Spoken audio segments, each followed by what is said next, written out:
Welcome one, welcome all to Pit Road Productions. It is time for the final round, or one of the final rounds of the WDCR SCCA Virtual Racing League. We're down here in virtual Australia, my home round, technically, at the Bend Motorsports Park, officially Shell V-Power Motorsports Park at the Bend. A very interesting circuit to come to for this round of the championship. It's going to provide some interesting racing in these GT4 machines. Bringing it to you live on the Pit Road Productions YouTube channel is myself, Reese Gardner, and Daniel Zippy Salmon alongside me in the commentary box. Zippy, how familiar are you with the Bend? I gotta admit, Reese, it's definitely not one of my more familiar circuits, but I've heard nothing but good things about it. Indeed, I'm very happy to be here. Certainly, I believe on your Princess-approved track list, but if I remember rightly, it's a little bit like Thruxton in some ways. By all means, correct me if I'm wrong. If by that you mean dominated by a few fast corners where it's difficult to make passes, yes, but there's also plenty of braking zones where you can make moves. We're racing the international layout of the Bend in particular, which is what Supercars uses for their real-life round, and it is the most used layout of the circuit in the real world. But the full-length GT layout of the Bend, fun fact, is the second longest permanent circuit in the world after the Nürburgring Nordschleife. So, they certainly didn't leave anything on the table when they designed this track. The third FIA Grade 2 circuit in Australia, I believe, so it can host everything except Formula 1. Well, certainly that is indeed the big standard to get, ladies and gentlemen, but if you've never watched Australian supercars, you are honestly missing out. The biggest thing I love about it is these guys will, they don't care, for lack of better speaking. They will trade paint, hit bumpers, and make passes in moves that you wouldn't believe are even possible. I think my personal favorite was seeing a Volvo S60 on a street course, literally lock up, slide ahead as if it was like a cigarette paper, and take the pass. It's a legendary clip, ladies and gentlemen. But speaking of supercars and indeed places we've been and places where we're going, let's take a look at the schedule for this season. Yes, we started things off at Virginia International Raceway, Summit Point in Cadwell Park, and Mid-Ohio, the first part of the season.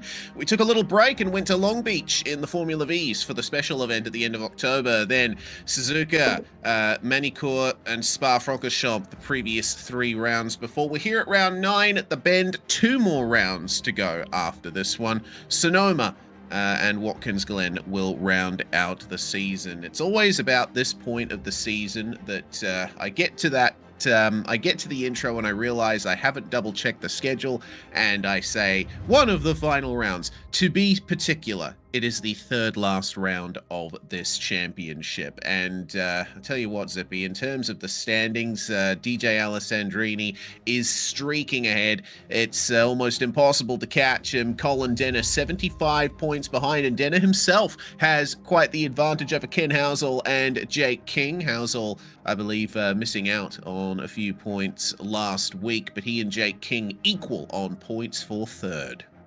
Absolutely fantastic stuff, and certainly DJ Alessandrini, the Lizard Brains podcast, ladies and gentlemen, I tuned in a little bit of that actually earlier this week while I was having a spot at dinner, and certainly making some interesting points himself and Tom Gorman. So definitely, if a podcast is your thing, by all means, go and check him out. Obviously, the man has talent behind the wheel of a race car, but we should also probably get to thanking our sponsors, Reese. Now, the question is, do you want to have let's maybe do an onboard lap, or do you want to do the sponsors first? Your choice, sir. I reckon,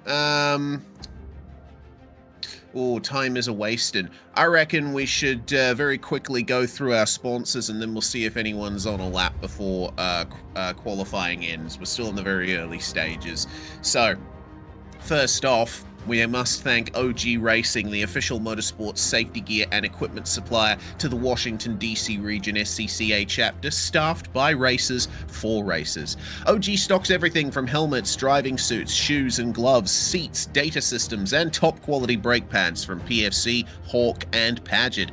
With over 35 years of supporting racers, OG Racing has earned a reputation for providing exceptional customer service in the industry, staffed by an expert team that ensures you have the gear you need to go fast and stay safe. Visit their 1,200 square foot warehouse in Sterling, Virginia. Ladies and gentlemen, since 1976, Radial Tire Company has proudly served the DC area, providing quality tires and exceptional service. Renowned as a premier specialist in hard-to-find performance tires and wheel applications, they stock tires ranging from top manufacturers, ranging from trucks to sports cars and racing machines. Their mission is to maximize your vehicle's potential on the road and the track. Ladies and gentlemen, if you want to go faster and you're going to put money into parts, tires is the best bang for buck you can get. See Radial Tire Company if you need some. For over 30 years, RP Performance has been at the heart of racing as a neighbour to Summit Point and standing out as the premier race car shop specialising in street and track Mazdas. In addition to track support and transport, RP is a full-service shop, helping drivers with their racing and other track event needs. Known for their helpful attitude, RP works diligently to get cars back on track, ensuring positive experiences for all at all Summit Point events. RP has accrued many wins and championships as well within various classes under the RP Performance banner. So if you're looking for stuff beyond tires, check out RP Performance.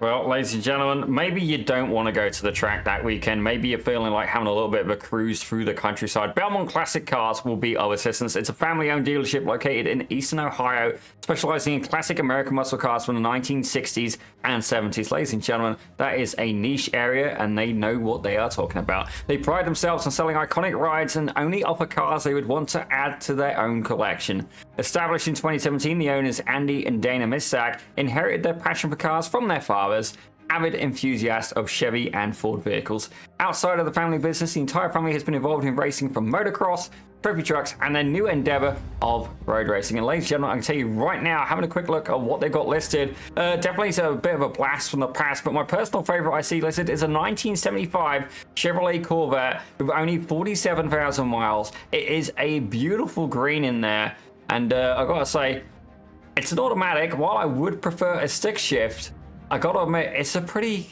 I'm loving the retro vibes from the thing. It's a pretty nice looking car.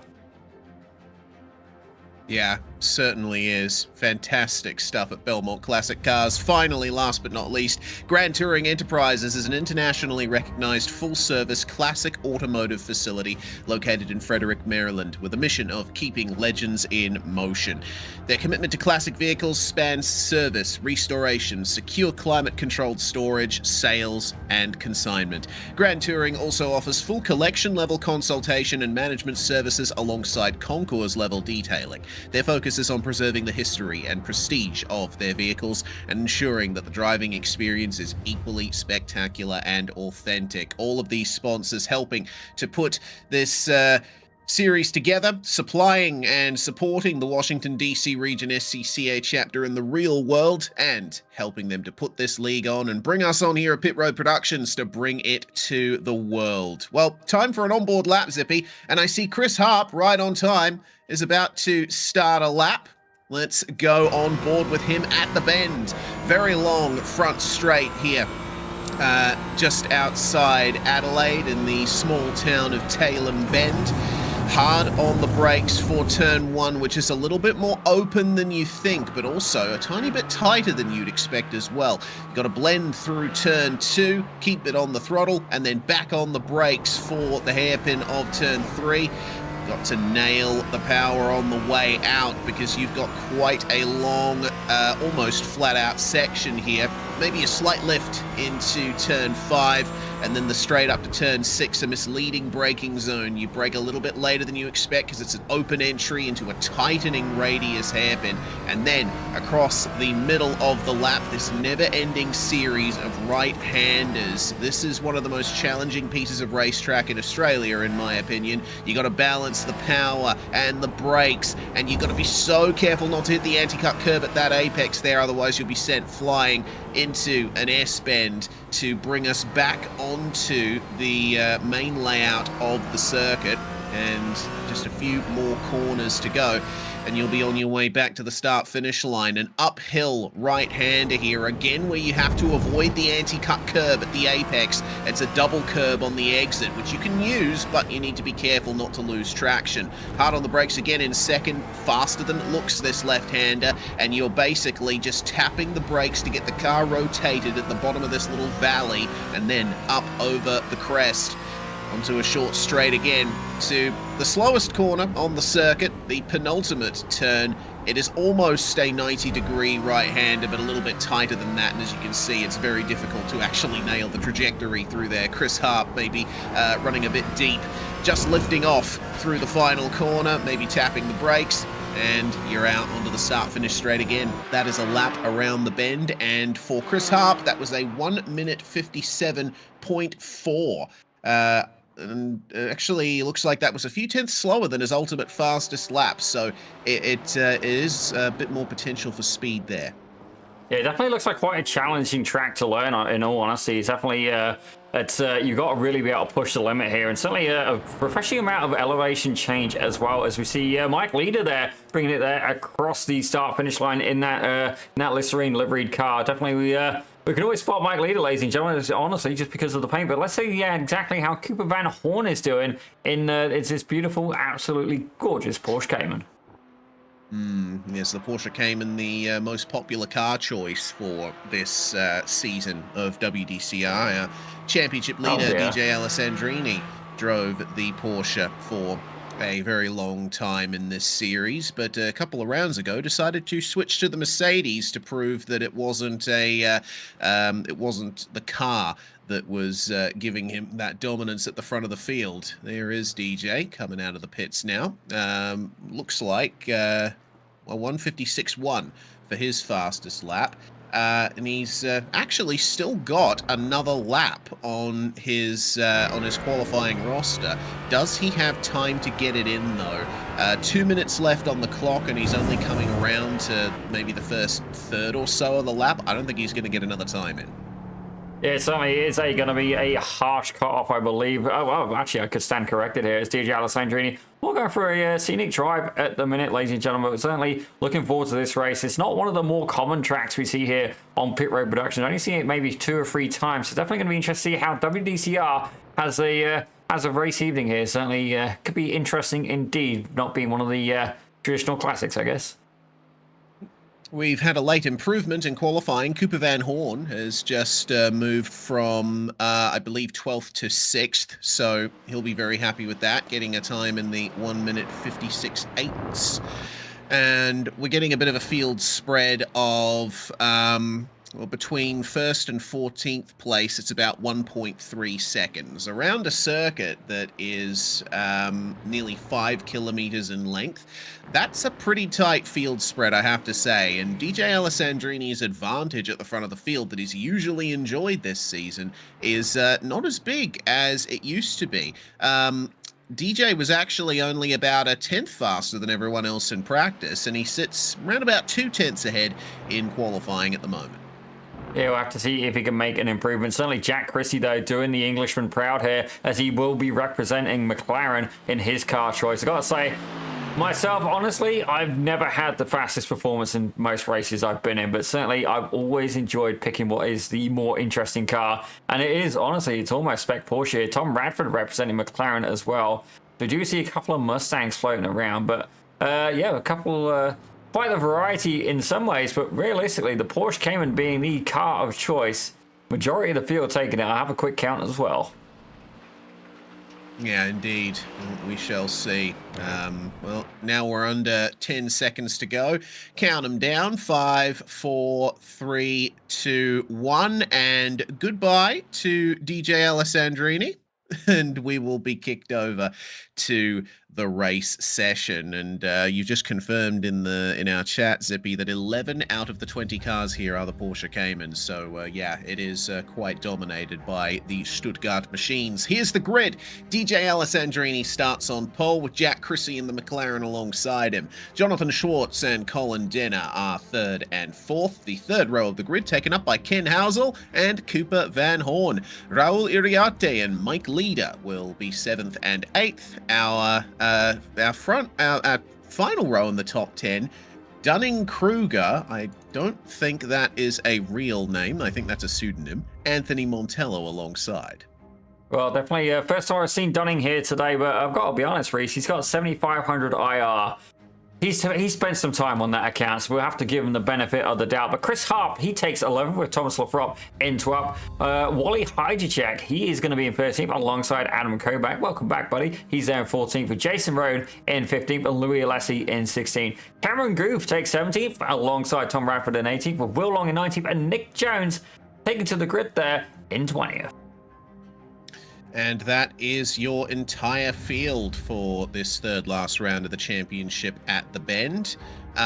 So we will see if we get ourselves a good race out of this one. I'm sure we will. The Bend is a circuit where it can be difficult to make passes, but when passes are made, they're usually pretty spectacular, and there is a lot of strategy to this track. Now, talking about Mr. Kruger there at the back end of the top 10, you're aware of the Dunning-Kruger effect, right, Zippy?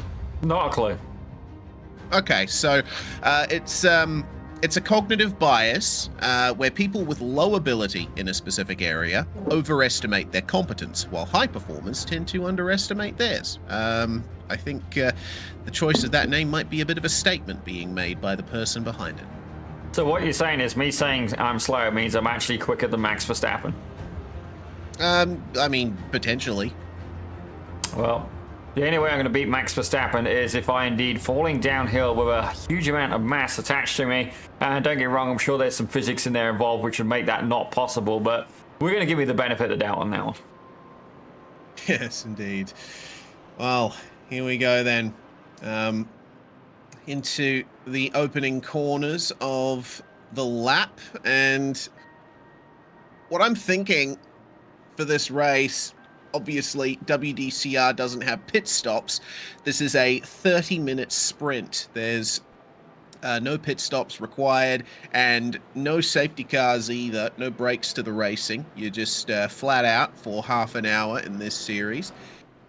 I have to wonder, how important is the slipstream going to be? Because the front straight is a lot longer than you expect. I mean, I knew it was long looking at maps of this track, but when I drove it for the first time in a sim, when I was watching onboard laps for the first time, I was really struck by how long that start-finish straight is and how much of a slipstream you can get into turn one. Yeah, it certainly is. The GT4, so I'm not quite sure just how much effect it has. I mean, you would know better than me. Certainly, you get out onto the sim a bit more often, but certainly something like the Spec Racer Ford or indeed the Formula V or indeed the 1600, the slipstream is absolutely massive. Those cars, though, having probably not even half the power of any of the cars in these fields. Certainly, I think these are around the 500 horsepower region, ladies and gentlemen. It's fair to say they've got some oomph behind them, but we'll have to see just how effective that slipstream is going to be. Certainly, Reese, by all means, chime in. I know you've got some knowledge hiding in that head of yours. Yeah, just a little bit, and only really to do with the Mercedes. That's my main steed when I come into GT4 competition. It's a good all-rounder car, the Mercedes, and it's not the most popular choice in this particular championship. I mean, we see the entire field coming in here. DJ's in the Mercedes. John Schwartz is in the Mercedes as well there on the right side of the screen. Where's another Merc? Are there any other Mercs? Where are you? No, come that's on. it. No, only 2 Mercs. Damn. Maybe I should get out there and make it 3. Most of our GT4 competition, it's a split between front engine rear wheel drive and mid engine rear wheel drive. So a few different formats of car competing here, and the balance of performance has been historically very good in the GT4 class. Everyone likes the Cayman, but any car can be quick around any track, and we will see how DJ Alessandrini makes use of that. Merc versus McLaren on the front row of the grid as we come around the final corner. Get ready for round 9 of the WDCR SCCA Virtual Racing League here at Shell V-Power Motorsport Park at the Bend. When does DJ Alessandrini put the power down? Right now! And the green flag flies. We are away for round 9, and Alessandrini has a great start on his hands here, not going to come under any pressure into the first turn. John Schwartz moving up to second place, following Alessandrini ahead, and we are running Mercedes 1 and 2. Alessandrini slightly deep in turn 1, and there's moves to be made here as Cooper Van Horn tries to get up the inside of Jack Chrissy there. And it looks like Chrissy's run incredibly wide, and he's given up a few extra positions as well. Otherwise, a very clean start from our 20 drivers. Yeah, absolutely fantastic stuff. Don't get me wrong, it wasn't the start that Chrissy was looking for. He's already down 3 positions, as is Chris Harp as well. But certainly, a few people making some big gains. Adam Kobach, one of the hard chargers. Cooper Van Horn as well. I gotta say, power to the guy. He's rated about 1,500 to 1,600 I rating, and he is battling with people more than double his I rating around him. So fair play to that man, as it looks like we've got battles still going on, ladies and gentlemen. Side by side there, Ken Housel and Jack Chrissy. It's Mustang versus McLaren.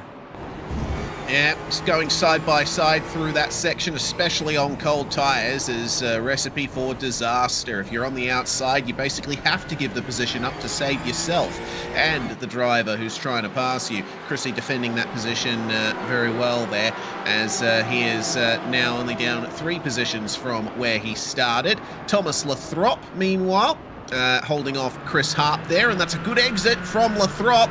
He's managed to get by Jason Rode coming into this final sequence late on the brakes, and that's wide there from Chris Harp. Puts a wheel into the grass. Oh. The BMW of Lewis Alessi finds his way past. Oh, yes, Tom Radford in the McLaren has had an issue, and Nick Jones spins off in the background. That's at the very back of the field. Looks like the tyres are still a bit cold there for Mr. Jones. I gotta admit, that was the best entrance. So, you know what? I want to see his entrance, because it was cinematic, ladies and gentlemen. Let's see if we get the same shot. Oh, not quite. Different camera. Yeah. Good drift, quite, though. But yes, very good indeed. And the bend being an FIA Grade 2 circuit, there is plenty of runoff. So if you make a mistake, you're unlikely to hit a wall in most sections of this track anyway. There's a few treacherous spots. Chrissy, meanwhile, back into 4th and trying his best here to keep Colin Denner behind him. Denner has also changed car here. We've seen him in the Mustang for most of the season, but he's made the switch to the Porsche Cayman. Yeah, I almost feel like these guys could run spec Porsche, and the majority of the field, indeed 11 out of 20 cars being that Porsche. As we've got Michael Decker making some comments in the chat here, and I gotta be honest, I agree with his first one most of all. Almost want DJ to start from the back just to make it interesting. For him, of course. I honestly think that would be great. I think that would be very enjoyable to watch. But we're going to move a little bit further back, ladies and gentlemen, as it looks like Chris Harp and Louis Alessi. We've seen these guys battle before. I've got to say, I love the paint job there on Louis' BMW. It's Chris Harp flirting with the curbing there. But can he find his way ahead of the number 43? That is the question. It's, I think the bend is a very front-limited circuit. You do need a car that turns in well to succeed around here. And looks like Chris Harp's having a good time for the moment, keeping himself in touch with the BMW ahead. And a bit of a retro BMW Motorsport livery on the hands of that one ahead. Jonathan Schwartz, meanwhile, is holding things off there in second, as Cooper Van Horn is now under major pressure from Jack Chrissy, and he's brought Colin Denner and Ken Housel with him. It is a 4-way fight for third as things stand. Now the slipstream kicks in. This is where the Mustang, that big fat Mustang that Ken Housel is driving, will certainly have a slight advantage. It tends to be a little bit quicker on a straight line. Yeah, certainly he has indeed been potent in that Mustang throughout there, but don't get me wrong, he's a little bit further back as Colin Denner looking to try and regain on this fight as well. Jack Chrissy, though, he's getting right up behind the back of that Porsche Cayman. Indeed, McLaren versus Porsche. And I gotta be honest, don't get me wrong, I respect Max Verstappen as a driver, and he has got better in later years, but I didn't used to like his behavior, but fair play. I think he's really matured actually as he became a father, ladies and gentlemen, which, you know what, fair play to him. But right now, getting that topic aside, you can see there Chrissy backing off a little bit as Colin Denner starting to apply pressure from behind as well from P5. Yes, it looks like Denner and Housel are going to come together ever so briefly. And you see the ebb and flow of the acceleration and braking through here. It's so difficult to actually get the right rhythm through that series of right-handers, as Chrissy is a little wide coming into the S-bend section. That's going to bring him back into touch with Denner and Housel. But for the moment, these guys pretty equidistant, and they are matching each other's pace to the point that it looks like they're starting to pull away from the cars behind. Slightly off in the background for a moment was Mike Leader, but he manages to get it back on the track. On board with Chrissy. This corner has a little bit of camber. You can really get a launch if you nail the throttle at the exact right time. Is there an opportunity to move past here at the penultimate corner? It's a very tempting overtaking opportunity. It's such a tight turn, but it's difficult to make the move stick. Chrissy's managed to do it though, and that's opened up Cooper Van Horn to an attack from Colin Denner. Yeah, Denner there again, high on the application, trying to give him a good amount of pressure. And don't get me wrong, he's got Ken Halsell right behind him. There's just 0.2 of a second between each of these drivers. Halsell a little bit closer. Are we going to see the power of that mighty Mustang be able to make a move as they head down towards turn 1? You can see Cooper Van Horn taking an aggressive line there. Tries to go up on the inside of Jack Chrissy. Doesn't quite able to get it done, but now he's opened himself up to Colin Denner, and Ken Halsell looking to try and get in there as well, as it looks like Raul Ariati also getting in the mix there. There's contact, ladies and gentlemen. Ken Halsell and Raul Ariati bang indoors. Yeah, and it looks like Denner and Van Horn almost did the same thing there. They just exchanged positions. Mike Leader is going to make some big advantage here. He gets up the inside of Iriarte, and Halsell's run wide too, 3 wide through the hairpin. That's 2 freebies there for Mike Leader. What a move. Well, and you can see there's another Mustang getting involved. That's Dunning-Kruger, ladies and gentlemen. Indeed the man, or indeed the mystery, as he has made his way up just 1 position so far, going side by side there with Raw Iriarte. I have the feeling this has got to be one of the friends of DJ for sure. I do wonder, is it Tom Gorman, ladies and gentlemen? You got to wonder. It's going to remain a mystery. Certainly, I'm just picking a name. As that's contact there. A little bit of contact, and around goes the Mustang. Gets a tank slapper going, but it almost happened in slow motion. Oh my gosh, that was close. Careful on the re-entry, mate. Fortunately, no one else involved in that. We're going to get an onboard of this incident. So the Porsche sees the opportunity to slide up the inside, but a little bit of contact and around he goes. Fortunately, the drivers coming up on him there were able to make moves, but man, that was incredibly close to a big crash and potentially a sizable penalty for the number 15, who now sits down in 16th place. But everyone's managed to keep going nicely.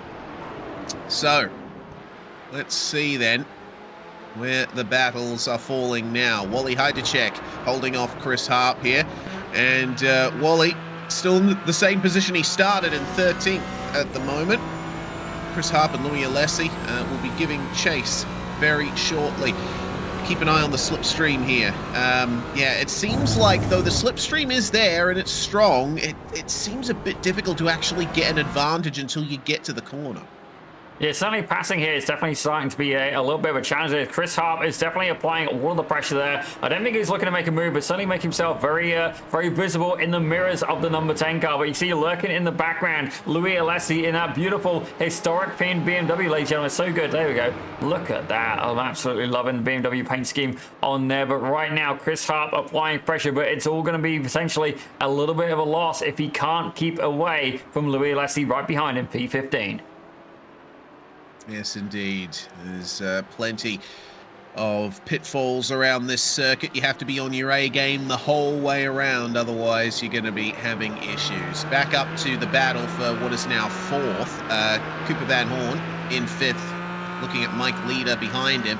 It looks like both Denner and Van Horn have been able to get past Leader again. Still, it was a very impressive pass that Leader made just before, getting the old 2 for 1. But we shall see what happens here as they come into the final sector of the circuit. Little hit to the anti-cut curb there for Van Horn. That's put him offline, and it's potentially going to allow Leader a chance to make his way through here. But no, he's going to stay behind and maybe do a bit of panel rubbing while he's at it.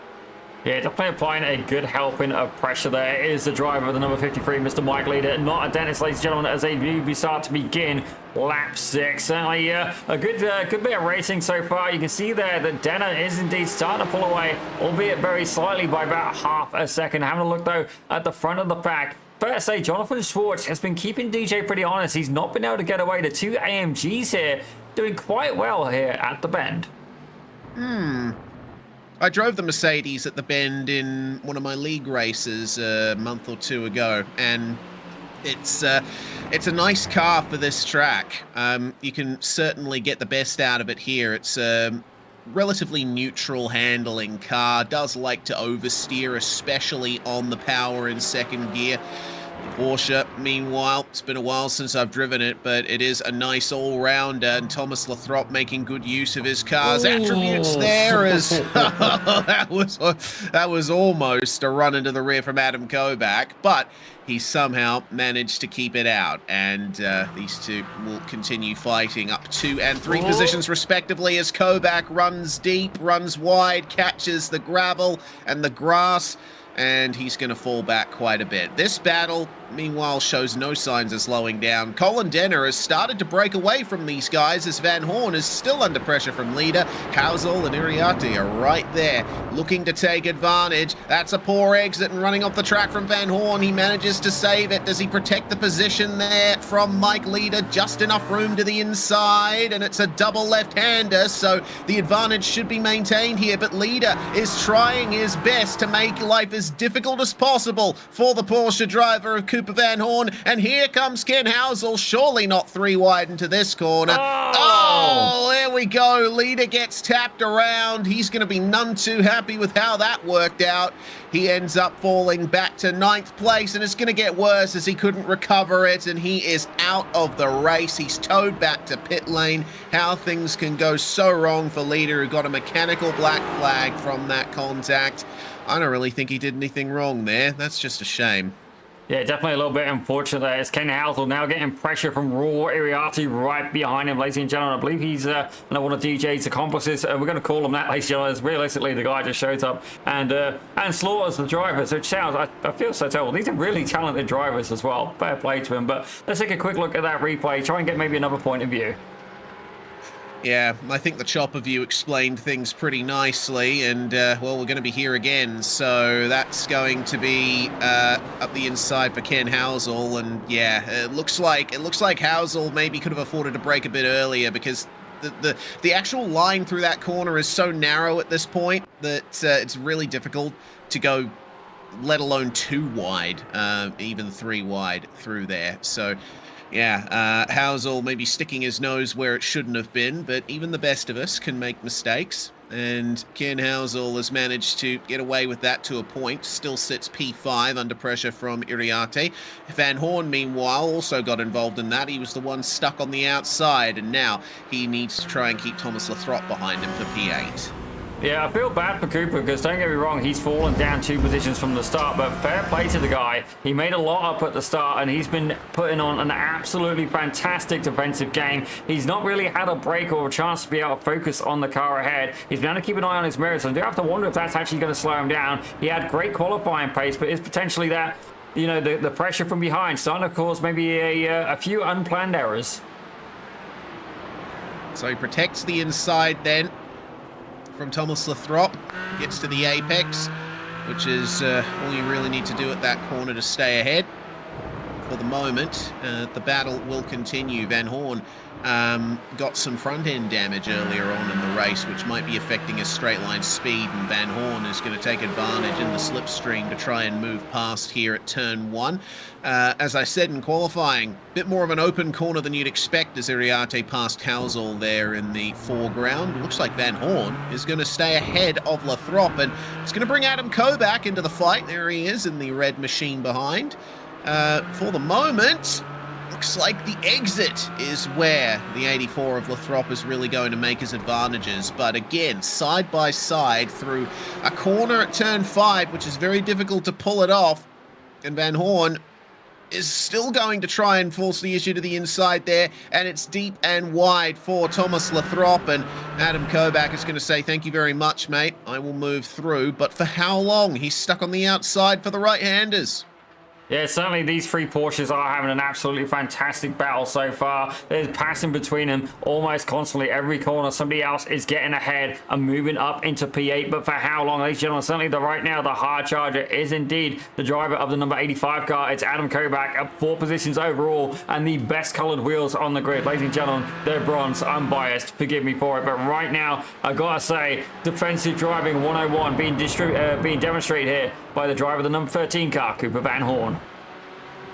Yes, he's somehow managed to stay 8th in spite of all of this. And oh, he's really having trouble with the car. I think he might be pushing a little too hard to make up for the time he's losing from the damage. The Bend is one of those circuits that really rewards underdriving the car through the corners. If you can be nice and gentle on turn in and get on the power early, you will be rewarded with a very fast lap time. Through the final turn here. It's a very difficult final turn as well. I think the drivers are thanking their lucky stars they won't have to complete a pit stop in this race, because pit entry is just off the racing line, right out of the final corner, and the pit speed limit here is only 40 kilometers per hour, so you need to brake extra hard on the way into pit lane. It's very easy to make mistakes there. Chris Harp maybe having a little bit of uncertainty there as Jason Rode gets turned, and Dunning-Kruger is through on the both of them as a result. Just a little bit of network issues there for Jason Rode, and his position, his exact position on the road was not quite clear, so makes sense that there was contact there. But for the meantime, keep our eyes peeled on the battle for 5th. Iriarte getting past Housel, but Ken is still right there. Yeah, certainly that Mustang has been pretty potent throughout the season. It's interesting to see a lot of drivers have been switching out of it. I'm quite surprised there, as it looks like Thomas Lathrop is getting even closer still. He's currently up 3 positions, and he's looking to try and make it 4. Cooper Van Horn still having to put on the defensive drive of a lifetime, as we've just passed over halfway through this race. Yes, indeed, we have. About 2 minutes ago, to be precise. So keeping an eye on gainers and losers in this field, it looks like Adam Kovac at the back of this fight is the hard charger, up 4 places from the start, the only driver to do so. He's kept it safe, he's kept it consistent, and he's being rewarded with another 2 potential positions here, maybe 3 if that's Anthony Montello up ahead of them, and indeed it is. Montello has a bit of damage to his front left too, which might be affecting his pace. We could be looking at a 4-way battle for 7th place in a few moments. Yeah, certainly I am very much all for it, ladies and gentlemen, as we have been very lucky to see some absolutely phenomenal battles here in WDCR and indeed on Pit Road Productions. I gotta say, it's very rare we have a race that really gives us much time to really sit back and relax. The racing has been absolutely incredible here. Certainly the Bend, a new track for me. First time actually here, I believe. I don't think I've actually been here yet before. Had to buy the track. I felt sure I'd been here before, but definitely I'm getting used to it, Reece. Certainly looks like one I was showing with quite a wide track as well, but despite that, not offering up that many passing opportunities so far. The elevation change, I think, maybe making it a little bit more intimidating. It's really man versus track rather than man versus man. Yes, it's got plenty of technical sections, does the Bend, but I think it's a bit more of a driver's circuit, as there was a peek up the inside there from Thomas Lathrop. Didn't quite work, but yeah, you really see the elevation change and feel it as well when you're coming through this section. Running downhill, you reach the dip right here, and then you start climbing uphill again through the last of the right-handers before you plateau here at the eastern end of the circuit, eastern end of the venue. It is a fantastic track. There was a lot of hype around it when it was built, and it's run by the family behind the OTR group. OTR is a service station company here in Australia.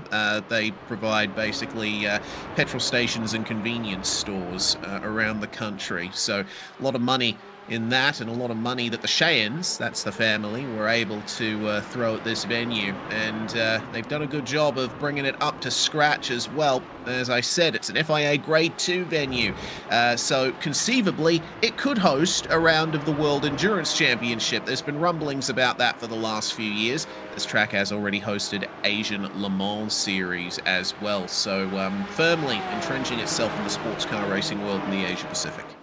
Yeah, it's certainly good to see people who have gas stations. I'll translate petrol stations. Didn't know it was used in Australia. It certainly is in the UK as well. But yeah, no, gas stations as well getting involved in having a racetrack. I think that's absolutely fantastic. But we are going to take a quick peek here at the lead battle. Ladies and gentlemen, indeed, the lead battle here between DJ Alessandrini and Jonathan Schwartz. I believe Schwartz making his first appearance here and WDCR. Yes, and he's certainly come to play, hasn't he? He's been shadowing Alessandrini the entire way. The gap has been closer. It has also been greater as well in the very near past. But Schwartz is keeping the pace consistent and keeping Alessandrini honest. The two of them have been setting incredibly similar lap times, 157.5s on the previous lap for the both of them. So let's see if DJ Alessandrini can hold him off for the next 9 minutes. The fight's still on here as Lathrop gets up the inside of Adam Kobach here. And Kobach, I believe, recently making the move past. There's going to be an inside move here. Oh, careful. Hard to make a pass here. They managed to just get through the corner. I had my breath held there for a moment, Zippy. I was sure they were both going to go off. Yeah, it definitely looked like contact was a possibility here, but fair play. Thomas Lathrop has managed to make his way by Adam Kobach, though. Still the hard charger in the field of 4 positions gained. He started in 14th, and he has indeed made his way to the top 10. But can he keep finding his way up forward, make it to 5, as Thomas Lathrop has indeed just got past. But the whole time this has been happening, Cooper Van Horn has managed to open out about a 9/10 of a second lead ahead of them. And right now, Anthony Montoya in a little bit of free air as well. But we are indeed going to return to the lead battle here, as DJ Alessandrini perhaps getting a little bit of pressure from behind from Jonathan Schwartz. Yeah, he was the fastest car on track.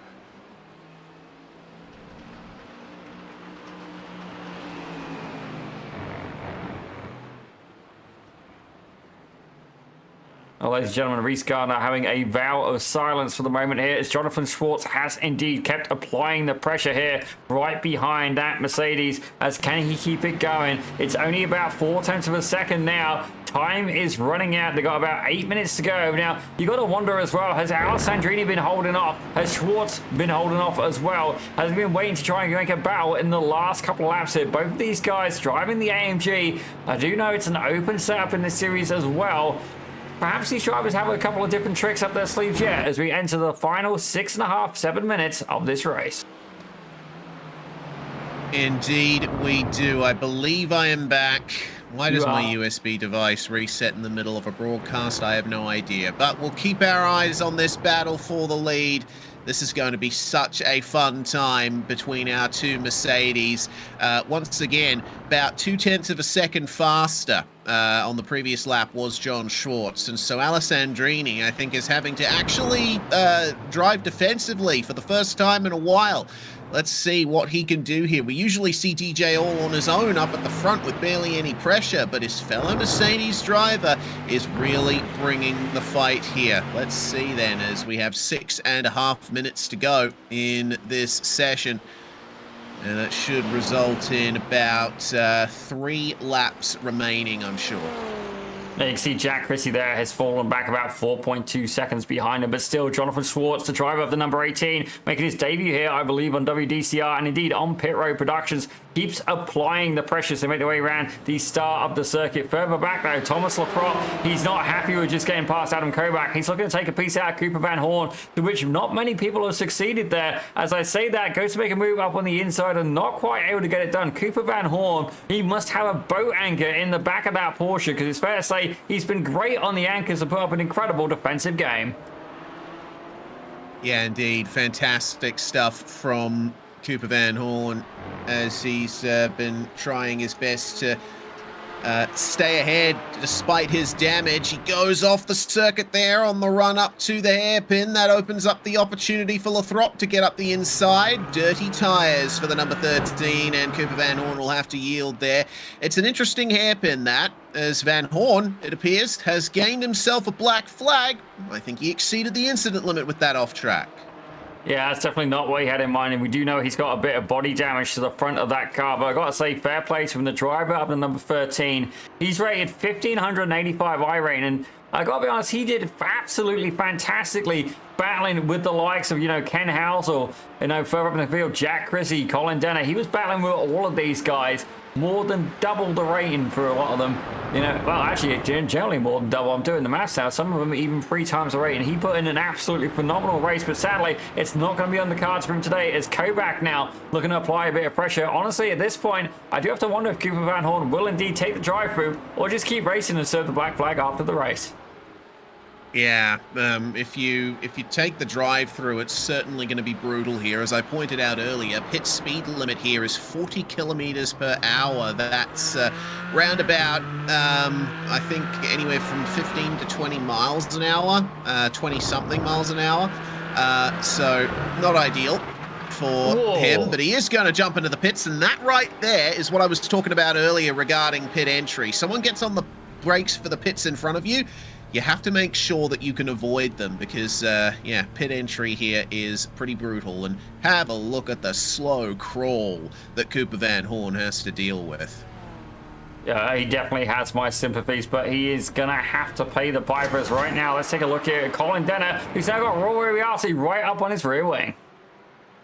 Yeah, battle of the Porsches here for 4th place, and that was a big look. I love that hairpin because it has quite an open entry. It's pretty wide on the entry as well. The way it tightens up, you can certainly get up the inside early and try your best to make the move, but it can be difficult to pull it off on the exit, as we just saw, and Iriarte will have to work on gaining time on Denner elsewhere. Jason Rode, meanwhile, has company with Will Long here in the battle for 14th place.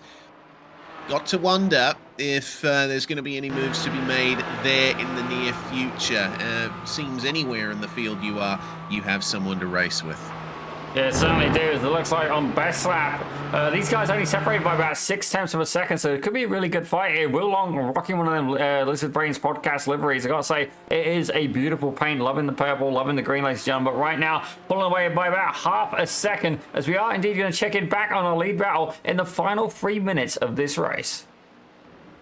2 laps to go, and Alessandrini is starting to weave to break the draft here on John Schwartz. Let's see if Schwartz has anything for Alessandrini here in the final couple of laps. Again, incredibly close on lap times. A 1:57.140 for DJ Alessandrini.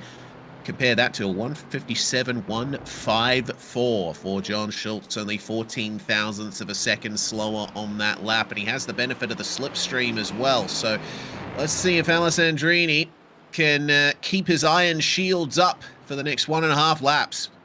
It certainly is weird to see the driver of the 61 car having to be on the defensive, but ladies and gentlemen, I'm pleased to see we got somebody for him to play with here. As we're going to check a bit further back here as well, as Rory Rialti still looking to apply some pressure. He almost made it happen at the hairpin last time, not quite able to get it done, but look at the exit speed there. He is very much on the attack there of the 73, but I've got to say, Colin Denner now trying to rock a defensive game, ladies and gentlemen, if he wants to maintain 4th place. Oh, a little bit wide there at the kink, but he brings it back in for the final apex, and so he will stay ahead. Got to be so careful not to leave the door open for a move, because these drivers will certainly take it if it opens. So let's see then. Iriarte into the fast right-hander up the hill here. Nicely done towards the apex, and both of them not using all of the double curb on the exit, but I think that's sensible. There's not as much grip out there as you think. Meanwhile, it's on for the lead. John Schwartz has gotten up the inside to DJ Alessandrini, and they make contact. Alessandrini gets a better exit out of the penultimate corner, but John Schwartz is going to keep it going here through the final corner, and our leaders will be side by side across the line. No, not quite, but the white flag is out, and DJ Alessandrini has all the pressure in the world to deal with. Well, I don't think it's just the white flag that's out. Indeed, the teddies may be out the pram as these two guys start to battle. Look at that. Right up on the inside. Does indeed run a bit too deep, but fair play to him. He put in a good run. Let's take a quick look at the replay and see exactly how that went down just a moment ago. Yeah, John Schwartz was trying to build up to this move. Goodness me, he sent it from a long way back, and fortunately Alessandrini saw him coming and was able to make room for him. But man, Schwartz, looks like he was thinking, okay, this is my final chance really to get ahead of DJ, because it's really difficult to make passes elsewhere on the circuit. What's happened? I believe there has been an incident here between Colin Denner and Raw Iriarte, and it's fair to say Denner might have come off a little bit worse than that, as it was indeed a little bit of contact. Certainly these guys have been going at it for a little while. Thankfully, Colin Denner able to recover, only losing 2 positions in the process, but definitely not how they wanted that race to end. Further back though, Adam Kobach is now trying to apply a bit of pressure to the back of Anthony Montello. Indeed, battle for 8th place, and Montello seems to be working things out nicely. He is tapping the brakes a little bit more. I wonder if he's got a stuck brake pedal that he's dealing with there. Kobach gaining quite a bit on his way through these right-handers that never seem to end. Got Dunning-Kruger in the background there trying to make up some time. If these two come together, that will be a free position or two for the number 15. But up the front, DJ Alessandrini, he held off the advances from John Schwartz. Jack Chrissy making some big gains in the final sequence of this race as well, but it's not going to be quite enough. Alessandrini crosses the line and wins again at the bend. John Schwartz and Jack Chrissy complete your podium, and Chrissy, well, he managed to gain a grand total of about 4 seconds on those guys at the end, as Kobach still trying to find his way past Montello. I think that's day done there for him, and it's not going to work out to the line. He will get the best exit he can from the final corner, but the start-finish line is only a short distance away from the final corner. It was a great battle, though, between the two of them. Speaking of battles, Louis Alessi and Will Long defensive for the BMW into the final turn, and it looks like he'll gain just enough of an advantage to maintain that to the line. Yeah, definitely some interesting battles going on indeed. It looks like something happened with Wally Hydrocek at the end as well. Let's find out what happened to poor old Wally. He stopped. Certain. Oh, okay. Interesting. Ran out of juice. Oh, didn't put enough fuel in the car. Oh, that's Wally. not ideal. Either that or his engine blew on the downshift, which actually doesn't really happen in GT4s. So, yeah. Well, ladies and gentlemen, what an eventful night it has indeed been at the Bend, as we're going to take a quick look here in just a moment at your results. Yes, indeed. So our top 3 finish in almost the same order they started in.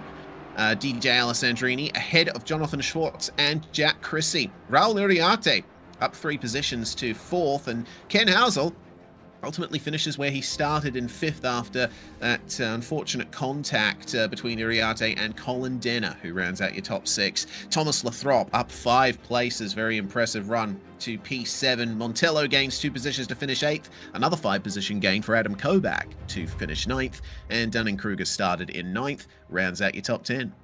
Let's have a look there at P11. It was Chris Harp with Louis Alessi right behind, getting a good bit of a battle there with Willie Long right at the end. Jason Rowe took 14th. He's up 1 position. Actually, hard charger. Ladies and gentlemen, was indeed Will Long with 6 positions gained. Jason Rowe took 14th, but Cooper Van Hoorn sadly down with that drive-through really coming across. But I've got to say, defensive driver today without a doubt, and ends up in 15th place with Cameron Group in 16th. Wally Hydrocek, not quite sure what happened to him at the end. Certainly some mechanical issues in that car. He finished 17th with Nick Jones in 18th, Tom Radford in 19th, and Mike Leader very sadly there in 20, rounding out your 20 car grid. Indeed. Now, we just need to wait and see if any of the drivers are going to come by the booth for an interview. It was quite an active race at the front of the field. But as we wait, Zippy, I think we should look forward to the final couple of rounds. Penultimate round of the season is next week, and we're going to Sonoma, which is a track that I always enjoy. It's very different from the Bend. It does share one thing with it, though, and that is a love of following the natural lay of the land. But Sonoma, much twistier, much more extreme. Yeah, certainly the biggest thing I can take away from Sonoma is the sheer elevation change. And it's not the widest of tracks either. Certainly in some places it's you can get 2 cars through, but you'd be You'd be needing a Rayfield to get it done, but honestly, if I think of Sonoma, the biggest thing I can think of is actually Swilly Almeida's battle there, where he was going up against, I believe his name was, I can't remember it, I'm sure it was Chris. Can't remember his last name. Ladies and gentlemen, I am indeed an old man at heart, but certainly, yeah, these two guys went up, Chris Murray, I'm sure his name was Chris Murray. These two guys went up against each other, and Chris had some friends come along as well, trying to fight off Swilly, and honestly, it's fantastic video to watch. But ladies and gentlemen, if you do indeed want to get faster, want to look at getting some driver education, check out the Almeida Racing Academy, SwillyAlmeida.com. The Academy 3.0 has only just launched, and it's now currently, I believe, $25 a month, gives you access to all the content and indeed a chance to race with them and be on Pit Road Production Show as well. So shameless plug, ladies and gentlemen, but yeah, one of our key sponsors as well. Indeed, we've got plenty of fantastic series that have joined up with us here, and we had some pretty big news as well coming out in the past week about the Podium 1 fixed GT3 league that we broadcast on Monday night. So we'll be coming back in January, and it will be an extended show going to have GT4 and TCR competition for the first race of the night, and then GT3 later. So anyone here from WDCR wants some more GT4 action at the beginning of the week, I would certainly encourage them to hop on over to Podium 1, and we can extend on their careers and give ourselves some more things to talk about regarding them. But it looks like no one is interested in having a chat with us, Zippy. That's unfortunate. Yeah, it definitely is. I did drop Ken Housel a subtle hint trying to say, look, can you get some people for some interviews? As you can see, John Swartz in the WDCR chat. Sorry, I couldn't break the DJ dominant streak. Fair play, buddy, fair play. You know what? I don't think anybody can give you a hard time for that. But Ken Housel there recognizing it was the cleanest start ever, and then all sorts of chaos. Absolutely could not agree more. But I got to admit then, we want to talk to you guys, but if you're not going to come in, there's not really a lot that I can really do for you. So, yeah, I'd say, Reese, let's bring this show to a close. All right. Well, regardless, still a great event and some fantastic racing from all of our drivers. Can't wait to see what Sonoma brings next week. We want to thank you all for tuning in over the course of this broadcast. And once again, our big thanks to WDCR SCCA chapter for bringing us on to broadcast this series. All of their associated partners and sponsors as well, helping to make this broadcast happen. You give us life. I'm Reese Gardner. Daniel Zippy Salmon alongside me in the booth here on Pit Road Productions, also producing behind the scenes. From all of us here, we will say goodbye for now and catch you next week when we go to California.